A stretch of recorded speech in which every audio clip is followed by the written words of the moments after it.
I'm so excited. Today on the Women Inspiring Network, the Win Voices podcast, we have Dr. Maliha Hashmi, and she's one of the most influential women in America and Saudi Arabia, or maybe the UAE.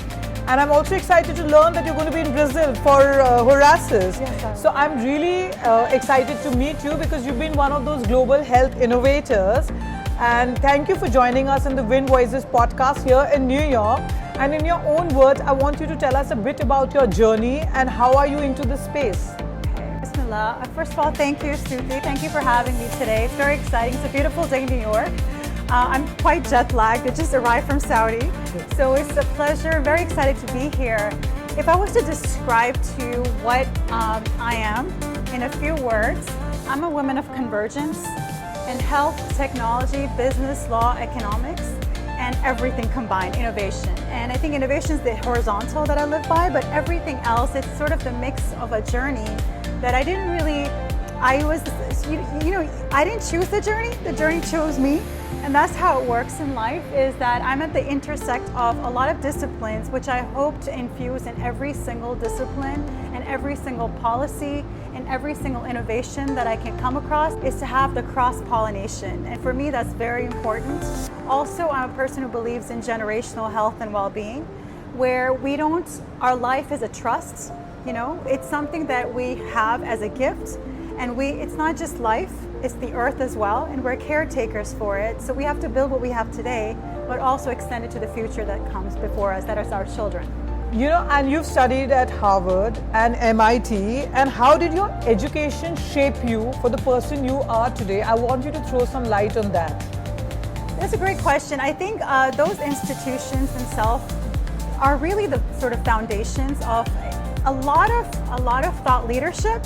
I think more than anything else, I came across some of the most fascinating people in those schools, and through them, the dialogue that we had really sort of curated my thinking. One of my mentors from there is the one who told me that I can't just be a physician, I can't just be a lawyer, I can't just be a policymaker. I have to be an infusion to create health systems that can actually be proactive, preventative in health and well-being, and to actually be a person who can cause that change through interdisciplinary work. I love the way you said infusion. That's a word which is going to stay with me. And you were ranked amongst the top 10 female innovators and leaders globally. How did that recognition make you feel, and what it means for your work? Like, does recognition help us? Does it help us strive for more, or how does it shape us for the person we are? I think generally speaking, it's very humbling for me. I like to make change, positive impact. My motto is healthcare for everyone, everywhere. And to be recognized in a way where I can actually be causing that impact to happen and be recognized is perfect for me, because it gives me the grounding, the authenticity in a lot of spaces and platforms that are open to me because of that. So for me, it's more of access than recognition, and I'm grateful for that recognition. I think it helps create more opportunities to voice what needs to be done and how to do it. And you've also talked about bliss of health and well-being. And what does that phrase mean to you in your personal life? It's living in the present.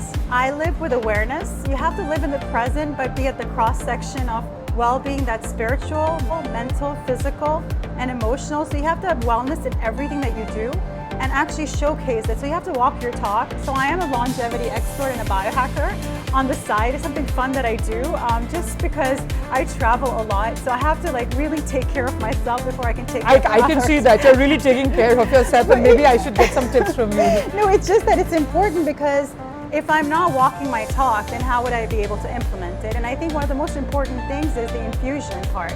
You infuse wellness in everything that you do. And wellness is not just in terms of physical or mental, it's also infusion of the arts and sciences. So if you were to sort of describe another part of me, I'm neurodiversity is my I love that buzz, because I'm a poet, and as well, it's the side thing, but I'm this health techie. So when I infuse it together, it makes me very creative in what I do. And you need to have the arts and sciences blend, and that's where the magic happens. Nice. And healthcare is changing very rapidly. And with AI and deep tech, what do you think is going to be the most exciting change which we'll see in the next 5 years? Personally speaking, I'm super excited about personalized prevention, proactive prevention through the digital twin. And I'm actually working on it, so that's another reason I'm super excited about it, because I didn't think it could be applicable now so quickly. And it's where you take all your genotypic, phenotypic data, so it's the science as well, your genes as well as nature, and bringing it together to create a digital version of yourself so you have precise medication or treatments catered to you. So be it as an athlete, for your workout, for your travel, when you know more about yourself, you empower citizens. And the more you know, the more you can take care of yourself. So for me, the biggest thing would be knowing your health the way you should know, be taking care of it, rather than just being told the generic, sort of steps to taking care of yourself. So for me, that will be the next big thing, is a digital twin. Yeah. And as someone who advises world leaders, what are the biggest challenges you see in healthcare, which is making it accessible to everybody? I mean, and I'm from India. Right. I mean, healthcare is pretty reasonable there, but then we also have a lot of healthcare problems. So how do we make healthcare more accessible? First of all, change the mindset. Health is not a privilege. It's something. It's a right. It's something we need to have. It's not something that just the privileged can have. Healthcare should be something that should be looked at as equity, right? Everyone should have access to it. How do we do that? One of the things I've been working on is creating policies that are child-friendly cities, or cities that are actually focused. Again, it's a paradigm shift. But if you think about creating any city that's a child-friendly city, or any city that's catered to individuals with disabilities, it will help everyone in the process. So when you cater to the vulnerable, you cater to everyone. So one of the switches I think that I always advocate for is think about everyone, but let's think about the vulnerable, because of them, everyone else will benefit. See, a child-friendly city, everyone will have access to things because you're taking care of the child. Same with people with disabilities. If you're focusing on them, then any person at any age will have access because of that focus that you have. Yeah. And on a personal note, what keeps you motivated every day to keep pushing the boundaries in such a demanding field? And I know, you're traveling extensively, you're all over the space. So how do you do it? It's a life of service, if I may. That's my calling. And it's something very, very deeply inside. I think it's something that's in my blood. It runs in my blood. I was, one of my mentors said to me that I'm a spiritual person. I believe in meditation. I believe in being close to God. I believe in making things happen. But I believe that you have to do both. You can be spiritual, but you have to be active and, actually proactive in actually doing what you need to do. So one of the things I live by is that, from worship, you can get paradise. But really from service, you achieve God. And that's where I'm going to leave it at, because when you live a life of service, you are reaching God, because you reach everyone in the process. I love what you said. So, back home in India, I had a communication business for 2 decades, and I came for a program to the United States almost a decade back, and they imbibe in you how to pay it forward. Of course, I started the Women Inspiring Network during the pandemic, but it was only last year I incorporated it. Yes.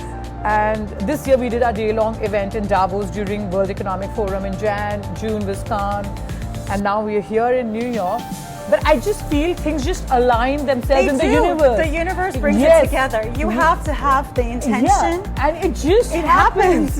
I don't know how. But so when you said it, karma, the energy, you just take it out there. You just go in. I just go into every day in life with the energy. I have the intention to be of service to everything, everywhere.